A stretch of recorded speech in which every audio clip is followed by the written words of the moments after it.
J'aurais pu faire beaucoup de choses sur Cluny au XIIe siècle en Auvergne. J'aurais pu raconter plein d'histoires et j'ai choisi de ne pas le faire. Justement pour vous emmener dans des directions un petit peu différentes, tout en se basant quand même sur le monachisme clunisien dans le diocèse de Clermont. Depuis la fondation du monastère de Cluny en 910 par Guillaume le Pieux, duc d'Aquitaine, comte de Berry et de Bourges et d'Auvergne, cette communauté a connu une évolution considérable. Le développement a été particulièrement important dans le diocèse de Clermont entre justement le Xe et le XIIe siècle. Il serait cependant très réducteur de se limiter à cette période considéré comme l'âge d'or clunisien, et d'estimer que les siècles qui suivent constituent seulement, selon la formule bien connue de Carte-Melville, un Cluny après Cluny. Ce serait oublier que jusqu'à la veille de la Révolution, le monastère de Cluny, certes, ne joue plus le même rôle sur la scène internationale, mais qu'il existe, comme c'est aussi le cas de nombre d'établissements du diocèse de Clermont. Donc cette communication vise plutôt à une réflexion sur la question de ce monachisme clunisien en réseau qui s'ouvre sur une candidature au classement UNESCO au titre du patrimoine mondial de l'humanité en proposant un modèle inédit. Et c'est justement parce qu'on en parle beaucoup actuellement que j'ai choisi cette direction-là. Donc nous verrons tout d'abord la mise en place du système de l'Ecclesia Cluniacensis, puisque l'on entend par candidature, en prenant l'Auvergne comme exemple, et nous terminerons un petit peu par un clin d'œil. Donc, Cluny, la vision de l'âge d'or, et après. Au Xe siècle, donc, lors de la fondation, Cluny est placé sous la direction de Bernon, abbé de Baume et de Gigny, ou plutôt d'ailleurs de Gigny et de Baume, si l'on prend l'ordre chronologique, puis de Déol à partir de 917. C'est donc là une union personnelle de monastères. En 926, parce que l'on a coutume d'appeler le testament de Bernon, une sorte de partage a lieu entre Odon, qui reçoit Cluny, Déol, Massé et d'autres, vous voyez, Aurillac, Tulle, etc., alors que Guy obtient Baume, Gigny, Moutier-en-Bresse. On est passé là au système du multi-abbatiat. C'est ce que Isabelle Rosé a bien montré aussi dans sa thèse sur Odon, qui est donc aussi abbé d'Aurillac pendant la période 936-942 de Sarlat. Vous avez ici sur la carte tous les monastères qui sont dirigés par Odon. Odon est issu d'un milieu aristocratique carolingien. Il est le nutritus de Guillaume d'Aquitaine, dont son père Abon était un proche, dans les années 890-893, date à laquelle Guillaume obtient justement la villa de Cluny de sa sœur Ava. La grande culture de Odon, comme Isabelle Rosé l'a démontré, a été acquise à Tours et à Auxerre. Il est chanoine de Tours avant finalement d'opter pour Baume sous l'abbatiat de Bernon, et il est probablement aussi le rédacteur de la charte de donation de Cluny, qui est passé donc à Bourges, justement. Avec l'abbé Mailleul, le monachisme clunisien va progressivement passer d'une union de monastères indépendants à une seule maison en plusieurs lieux.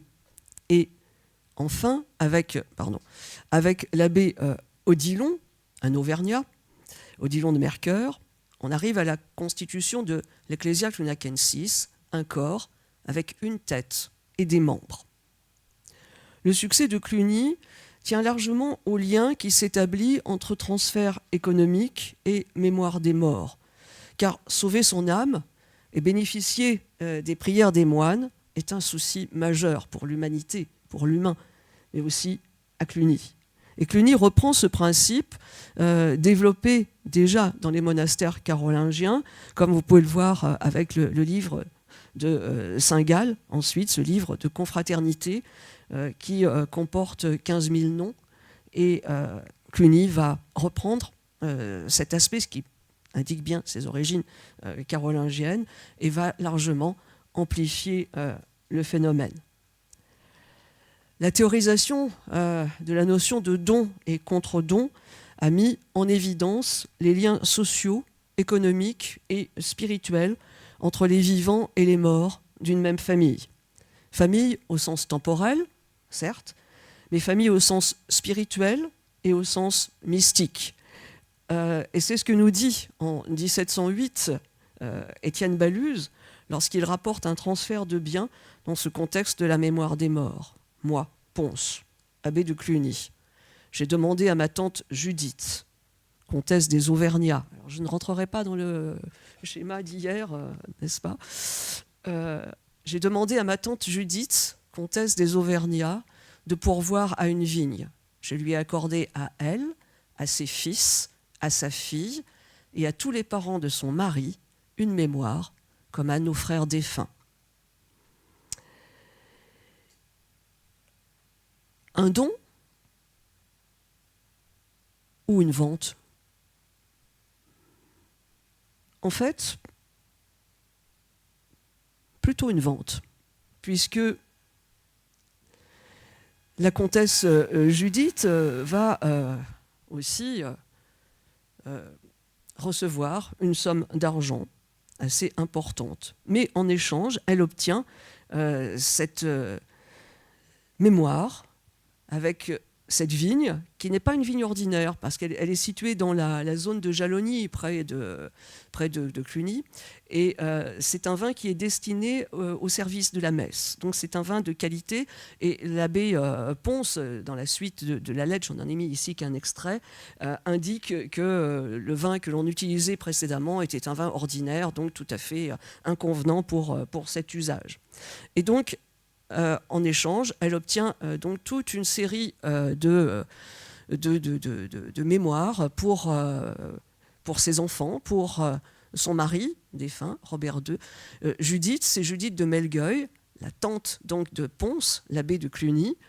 C'est la deuxième épouse de Robert II. On avait parlé de la première hier avec Berthe de Rouergue. Et les enfants, c'est Robert, Guillaume et Judith, dont on a aussi parlé un peu hier. C'est un exemple simplement d'un système qui va être beaucoup plus largement développé dans le cartulaire de Sauxillange. La donation pro anima pour l'âme est la formule utilisée avec le plus de constance dans les actes du cartulaire de Sauxillange, avec une domination sous l'abbatiat de Mayol, avec une formule qui se décline sous toutes les facettes, de la plus simple, pro anima, à la plus élaborée, pro remedium anime mea, et pro remedium animarum parentum meorum, et omnium fidelium defunctum, pour le salut de mon âme, celle de mes parents et celle de tous les fidèles défunts. Expression donc qui reprend tous les cercles de la solidarité des laïcs et des moines. Sous Mayol et Odilon, la formule peut être complétée encore avec pro sepultura mea, aussi, pour être enterré. Et dans certains cas, la formule est répétée à plusieurs reprises dans l'acte, avec un certain nombre de variantes, pro anima, pro sepultura. Et même si mon corps, si je meurs plus loin, mon corps doit être rapporté au monastère de Sauxillange, pour obtenir pour mon âme le pardon de mes péchés. La répétition des formules indique l'insistance du vœu du donateur, son souci d'être inhumé dans le cimetière de Sauxillange. La formulation peut être nominative, et là, on est dans la volonté d'inscrire le personnage dans la mémoire collective, et par ses dons, par des terres, par des droits, la société auvergnate entend ainsi se constituer sa part d'éternité en profitant des bienfaits clunisiens. Et pour certains d'entre eux, ils en ont vraiment besoin. Le don n'est pas gratuit, on se dépouille d'une partie de ses biens terrestres et le donateur gagne un bien céleste. Et par les formules choisies, on veut se concilier les meilleurs intercesseurs Et on sait très bien que les prières des moines clunisiens sont les meilleures. Cela a été reconnu par une bulle du pape Jean XIX en 1024. Les transferts de biens peuvent prendre différentes formes, soit des droits, soit des terres, une vigne, un champ, soit, plus importante, une villa, et des églises, plus rarement du numéraire, mais cela peut arriver. Le don peut être effectué directement à Cluny ou, plus indirectement, vers une de ses dépendances, Sauxillanges, ici, par exemple. Aux grands aristocrates de la première phase, les Clermont, par exemple, se joignent dans une seconde les membres des familles des Milites.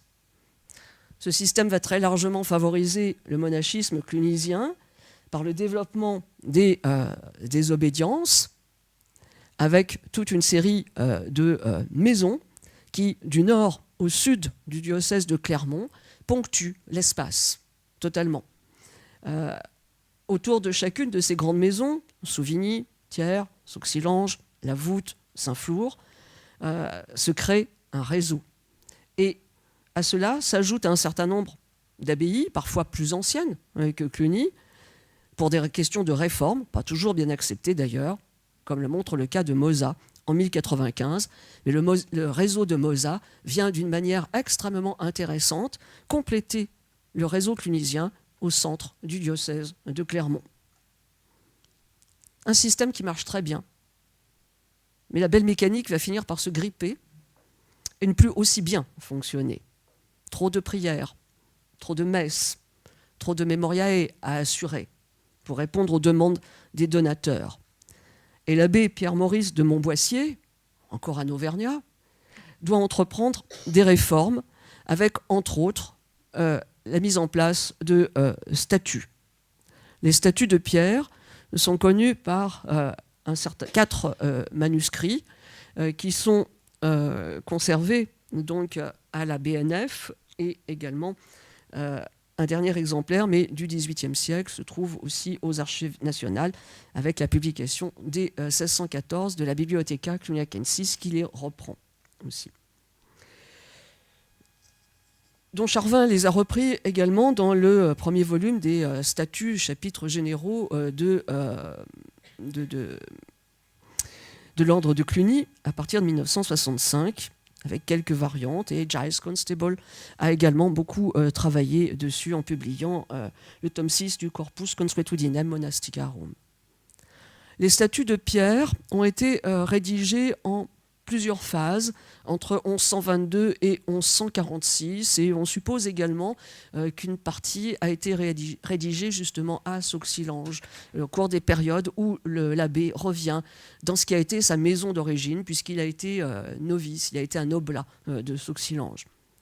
Une première présentation est proposée lors de l'assemblée de 1132, sans doute une autre en 1140, mais il faudra attendre le chapitre général de 1146 pour une proclamation, ce qui signifie 14 ans de discussion avec les communautés, 14 ans de négociations. On se rappelle que l'arrivée à la tête de l'abbaye de Cluny de Pierre n'a pas été très facile après l'épisode de Ponce de Melgueil, justement. Et il faut bien toute l'habileté négociatrice de Pierre pour arriver à obtenir quelque chose. Le recueil se compose de 76 articles dans lesquels Pierre justifie son action aussi à chaque fois en référence à ses prédécesseurs, comme Hugues par exemple, qui ont fait évoluer les coutumes. Ce qui sous-entend aussi que d'autres statuts ont probablement existé antérieurement sans qu'on en ait une parfaite connaissance. Et ceux de Pierre s'inscrivent également dans un mouvement plus large du monachisme, avec le mouvement entamé par les cisterciens et la charte de charité d'Étienne Harding vers 1114-1118 et les nouvelles demandes des fidèles. Cependant, il s'insère aussi dans un projet plus global de réorganisation interne de Cluny, marqué par la disposition Rei Familiaris en 147-48 et également par la disposition permet d'améliorer l'approvisionnement journalier du monastère et la répartition entre les différents groupes humains présents à l'intérieur du monastère de Cluny. Il faut rajouter donc la Constitutio Expansae Cluniaci un état des revenus des doyennés, rédigé vers 1149-1151, sous la direction d'un très grand ami de Cluny, l'évêque de Winchester, Henri de Blois. Le long abbatiat de Pierre lui permet une réflexion sur les pratiques, comme cela est mentionné dans l'introduction des statuts, mais cela favorise aussi une vision pour l'avenir. Il s'agit de faire perdurer Cluny. Les sujets sont extrêmement variés, aussi bien l'infirmerie, l'alimentation, le comportement, la liturgie, les horaires, les vêtements, le luminaire, les cloches, les places des serviteurs. C'est très très vaste. Et les réformes de Pierre entament le processus de basculement de l'Ecclésia vers l'ordo. Le chapitre général, la réunion des prieurs et abbés des différents établissements clunisiens, ne devient pourtant une pratique régulière qu'à partir du XIIIe siècle. Les statuts ultérieurs, ceux de Hugues V d'Anjou, de Yves II de Chassan, de Bertrand Ier du Colombier, de Henri Ier de Fautrières, reprennent majoritairement ceux de Pierre. Et la succession des statuts démontre aussi leur manque d'application, par la même occasion aussi. Quant à ceux, ceux de Jean III de Bourbon aussi, ils reviennent sur les grands principes, sur le silence, sur les vêtements, sur le dortoir, sur le réfectoire. À l'époque moderne, on aura encore d'autres statuts, ceux de Claude de Guise par exemple, confirmés en 1601, enregistrés au Parlement. Mais ils ne sont que la reprise des statuts antérieurs. En fait, tout revient à Pierre et on reprend systématiquement aussi, avec quelques petites légères variantes. Le XVIIe siècle est le grand siècle de la réforme des établissements clunisiens, c'est le grand problème de la période moderne, et je ne vais surtout pas m'y risquer.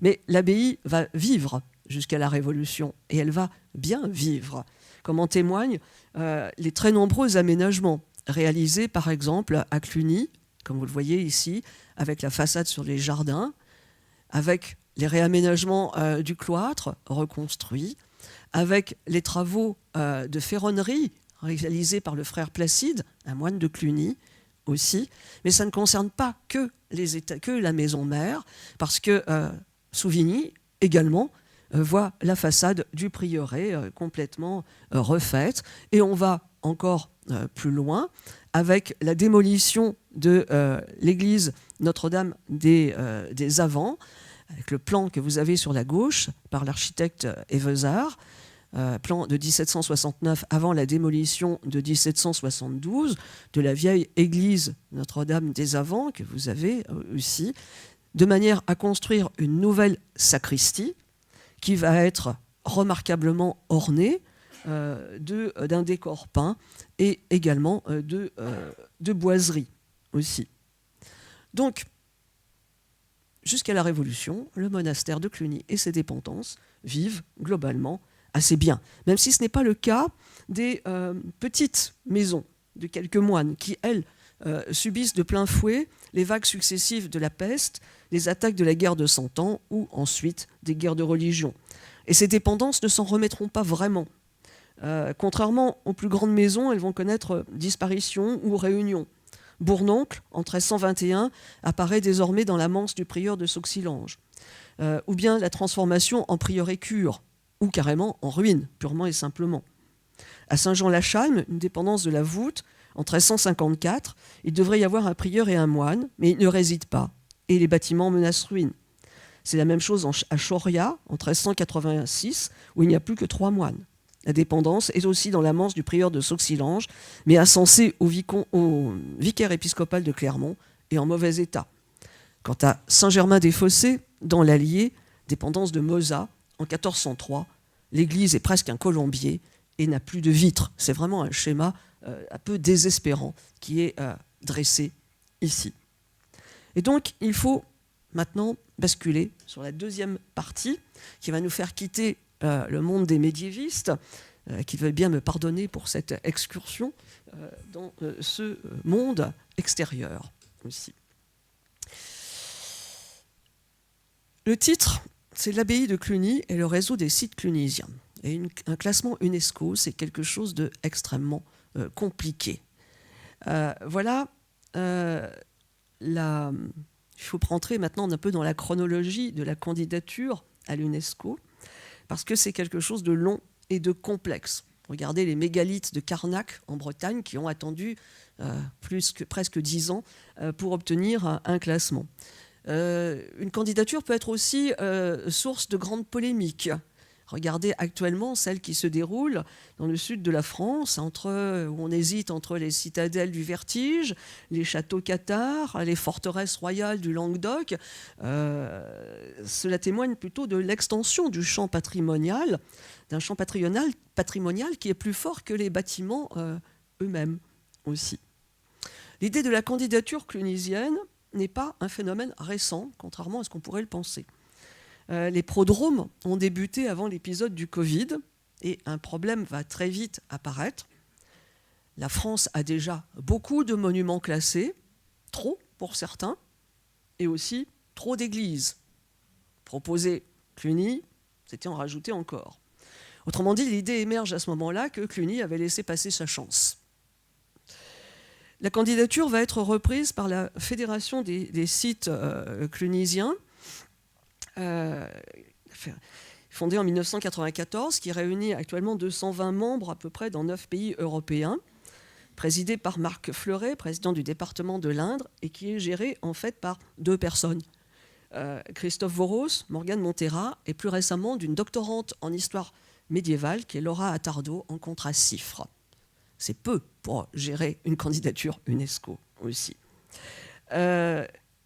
Donc ce modèle, cette valeur universelle exceptionnelle que vous avez sous les yeux et qu'il convient donc de démontrer aussi, ça a entraîné un travail énorme de la part des candidats. Parce que les candidats, les voilà, répartis sur la carte aussi. Donc vous voyez qu'il y a évidemment un noyau extrêmement fort en France, et particulièrement dans la région du centre, mais que ça va de l'Espagne à la Pologne, de l'Angleterre à l'Italie. Et tous les sites, il y a 110 sites candidats actuellement dans 7 États, et c'est très loin de reprendre la totalité des sites clunisiens. Pour l'Auvergne, vous avez donc la liste des candidats ici, qui s'étalent entre les départements de l'Allier, du Cantal, de la Haute-Loire et du Puy-de-Dôme. Et il s'agit donc de proposer une candidature en série transnationale. Ce n'est pas classé Cluny, c'est classé Cluny et les sites clunisiens. Mais 110 sites, jamais l'UNESCO ne classera 110 sites. Non, c'est très très évident.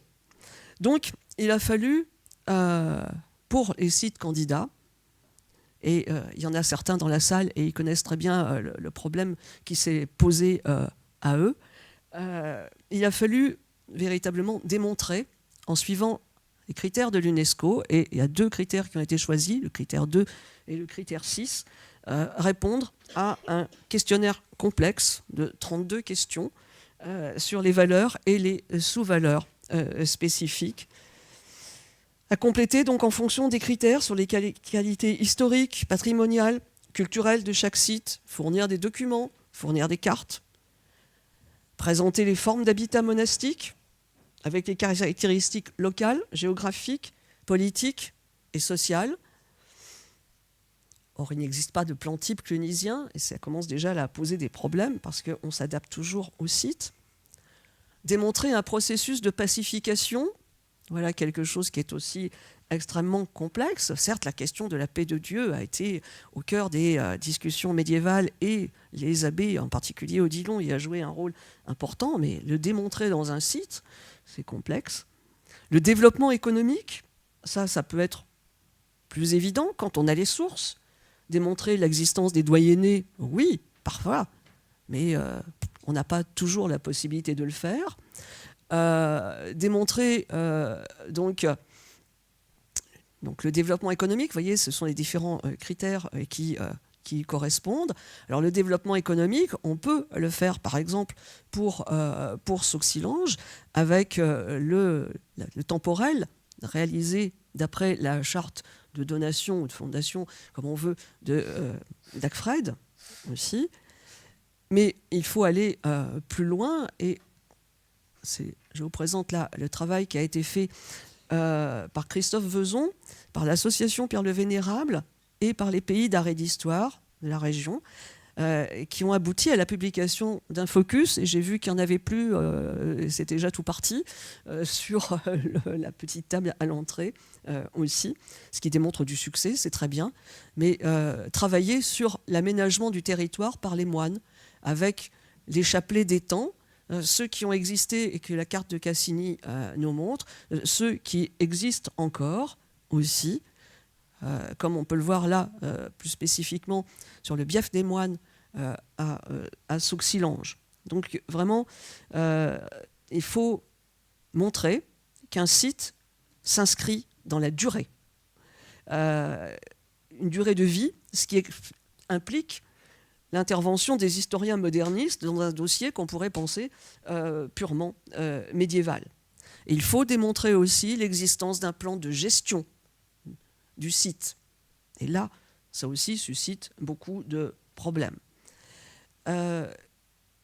Il faut montrer qu'on respecte les critères d'authenticité et d'intégration, qu'il faut aussi envisager la protection juridique, la valorisation et la transmission aux générations futures. Ce qui est aussi un des projets qui est actuellement suivi par Sauxillange, puisque au mois de novembre, il va y avoir une grande opération archéologique non invasive, avec un géoradar, pour essayer de retrouver la priorale disparue. Parce que quand on va à Sauxillange, malheureusement, on ne voit rien, ou pratiquement rien. Et c'est le grand problème d'un site clunisien qui a un cartulaire de 979 actes, ce qui est le deuxième après les cartulaires de Cluny. Donc, Laurent Fiocchi aura l'occasion d'en reparler aussi plus tard dans sa communication aussi. Les sites, communes, départements peuvent aussi s'engager financièrement. C'est le cas de la Loire, du Puy-de-Dôme ou de l'Allier, pour soutenir une candidature et la transformation du site de Souvigny en EPCC, établissement public de coopération culturelle qui s'est déroulé au mois de mai, est aussi un très grand signe. Donc, l'objectif, fin 2025, si on ne change pas encore de ministère, et surtout du ministère de la Culture, parce que là, c'est le gros problème. Fin 2025, l'objectif pour les sites clunisiens, c'est d'obtenir une inscription sur les listes indicatives nationales. Et chaque État où il y a des sites candidats devra faire de même. Ce qui explique la lenteur aussi. Les experts du ministère de la Culture ont sillonné les sites aussi pour rendre un rapport également au ministère, dont les sites n'ont pas connaissance. À partir de là, les États vont sélectionner les sites qu'ils vont présenter à la candidature. Les dossiers doivent ensuite être... là je vais trop vite. Les dossiers doivent être ensuite examinés par les experts de l'ICOMOS, une organisation non gouvernementale internationale qui évalue les biens proposés par les États, processus d'évaluation qui peut prendre entre 15 et 24 mois, pendant lesquels les experts mandatés par l'ICOMOS vont à nouveau visiter les sites, consulter les comités, réaliser des études, des rapports confidentiels qui ne sont pas transmis aux États. Et le dossier est ensuite transmis à la Commission du patrimoine mondial qui va formuler les recommandations aussi nécessaires que vous avez sur l'écran. Donc le projet final, c'est l'inscription, bien sûr. Pour l'instant, on est à 36 ou 38 sites constitutifs sur la liste. Vous voyez, on est passé de 110 à... On a beaucoup de réduits déjà, mais au final, combien d'inscrits? Alors, la particularité, c'est qu'on va inscrire un réseau, et non, avec donc des sites constitutifs et des sites associés aussi. Mais ça pose quand même le problème pour l'historien. Qu'est-ce que c'est qu'un site clunisien? Est-ce que c'est la durée d'appartenance? Est-ce que c'est l'utilisation des coutumes? Est-ce que ce sont les modalités d'intégration? Est-ce qu'il y a des monastères pré-clunisiens, néo-clunisiens? Pour les médiévistes et clunisiens, tout monastère sujet à Cluny dont les moines ont été reçus professes par l'abbé. Alors si pour beaucoup des monastères de la région, ça ne pose pas de problème de ce côté-là, il y a quand même aussi un certain nombre de choses. Vous voyez le cas de Déol. Déol a été clunisien entre 917 et 942. Mais par contre, Déol semble avoir conservé beaucoup de liens avec Cluny sans jamais intégrer l'ecclésia ou l'ordre. Mais beaucoup de monastères ont été à un moment ou à un autre de leur histoire en rapport avec Cluny. Saint-Martial de Limoges jusqu'en 1246, Moissac entre 1048 et 1466. Ça peut être le cas pour des réformes, Saint-Germain d'Auxerre, ou par la présence de personnalités, Guillaume de Volpiano par exemple, moine de Cluny, abbé de Saint-Bénigne de Dijon, qui réforme des monastères, la Trinité de Fécamp, à la demande du duc de Normandie Richard II, ce qui n'en fait pas des établissements clunisiens. Aussi, même s'il a introduit à Fécamp une partie des coutumes clunisiennes. Et dans la région, on a quand même quelques cas aussi. Moza et la réécriture du passé. Moza qui a développé des stratégies multiples pour résister à l'intégration en 1095, avec la création de toute une série de faux actes pour arguer de son titre d'abbaye royale et de bénéficier ainsi d'un statut particulier. Mais bon, ça fonctionne plus ou moins bien aussi. C'est la même chose à Moissac également aussi. Le monastère de Blel est attribué dans une lettre du XIe siècle à Ermengarde, mère de Guillaume le Pieux. Mais ça n'en fait pas à cette date-là, et pour cause, un établissement clunisien. L'affiliation à Cluny intervient par contre en 1628, mais avec une pratique proche des chanoinesses. Le cas de Menat, fondation d'un ermite du Ve siècle, Ménélé, mais dont l'intégration à Cluny est notée par quelques mentions dans les bulles pontificales et sans autre source, c'est très peu, avec des relations qui sont très difficiles au XVIIe siècle avec Cluny, et c'est l'intervention de Richelieu qui va faire intégrer ou réintégrer Menat. Et moi, ça, c'est encore pire, parce qu'il n'a jamais été clunisien, même si c'est Guillaume le Pieux qui a donné la villa à Saint-Lomère de Blois. Donc il faut, et je vais en terminer par là, et je sais que je déborde, désolé, il faut s'interroger alors sur le sens ou sur l'essence que l'on donne au classement au patrimoine mondial. Parce que l'UNESCO publie régulièrement des orientations pour guider la mise en œuvre de la Convention du patrimoine mondial. C'est la reconnaissance d'un patrimoine culturel, certes, mais aussi d'un mode de vie. C'est aussi assigner au patrimoine une fonction dans la vie collective. Ce n'est pas seulement un monument. Et c'est faire vivre aussi un monument du XIIe siècle jusqu'au XXIe siècle, et même après, parce que c'est aussi ça, l'histoire. Et il faut donc aller voir un peu cette sensation de distorsion que l'on peut avoir entre le travail de l'historien sur ces sites et le classement à l'UNESCO. Mais dans le cas français, et il n'est pas unique, l'État, on le sait bien, a du mal à assurer la gestion de protection du patrimoine, l'entretien, la valorisation, ce qu'on appelle aussi la mise en tourisme désormais. Et n'oublions pas que tous les édifices ne sont pas systématiquement inscrits ou classés aussi. La gestion du patrimoine retombe donc majoritairement sur les collectivités territoriales de toutes sortes. Ainsi, de toutes petites communes se retrouvent avec des biens immobiliers considérables à gérer et bien au-delà de leur capacité de financement. Ce qui ouvre la voie à une dégradation des biens.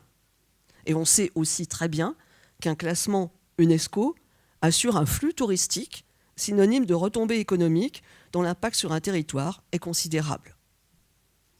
Alors, le diocèse de Clermont est extrêmement clunisien, comme vous l'avez vu la carte. Certes, la partie ouest des Hautes-Terres lui échappe un peu parce qu'il y a la concurrence d'Aurillac, par exemple. Il y a la concurrence de Conques, il y a aussi un petit peu celle de Mauriac. Et puis, bon, il ne faut pas oublier l'évêque de Clermont et les propriétés individuelles, bien sûr, des aristocrates locaux. 4 grands abbés sont originaires ou liés au diocèse de Clermont à des degrés divers.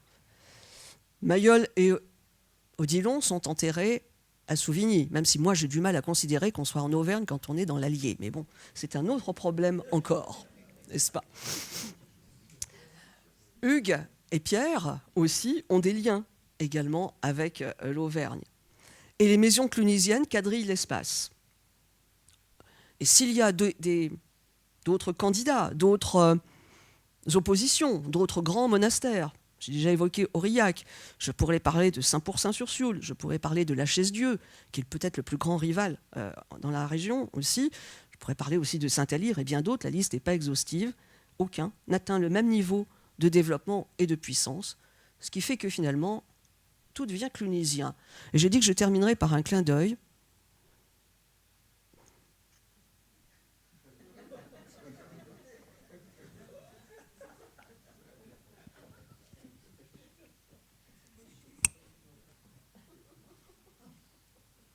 Et la célèbre source des bénédictins de Cluny, à Sauxillange. Merci.